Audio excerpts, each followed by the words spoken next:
দুবাইতে গত 2 থেকে 3 দিন বৃষ্টি হওয়ার পর আজ ওয়েদারটা খুবই সুন্দর, ঠিক যেন আমাদের দেশের মতো একটা রৌদ্রোজ্জ্বল বসন্তের দিন। দুবাই এসেছি আমি গত 7 মাসেরও বেশি হয়েছে, তবে এত সুন্দর একটা ওয়েদার আর এই বৃষ্টির ওয়েদারও আমি প্রথম দেখলাম। তাই এই সুন্দর একটা ওয়েদারে আজকে আমি ঠিক করলাম একটা বাড়ির মতো রান্না করব।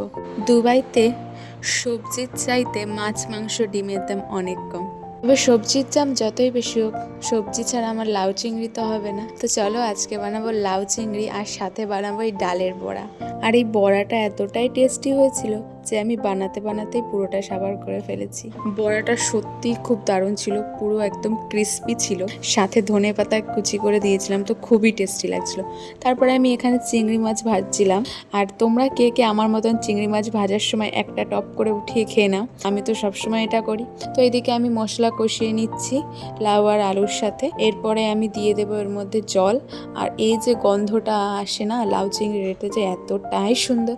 দেন আমার লাউ চিংড়ি কমপ্লিট। আমি চলে যাচ্ছি এখন জিমে। এখন কিন্তু আমি প্রতিদিন জিমে যাই, যেহেতু দুবাই আসার পর আমার 5 থেকে 7 কেজি ওজন বেড়ে গেছে। প্রতিদিন 1.5 থেকে 2 ঘন্টা আমি জিমে ওয়ার্কআউট করি, আর বেশিরভাগটাই আমি অ্যাপসের পিছনে দিই, তা না হলেই ভুঁড়ি কমানো সম্ভব না। আর ঠিক এতটাই আমি ঘেমে যাই ওয়ার্কআউট করার পর। ভিডিওটা আজ এই পর্যন্তই। নেক্সট ভিডিওতে কি টপিকে ভিডিও বানাবো তোমরা অবশ্যই কমেন্ট করে জানিও। তো আজকের মতন টাটা।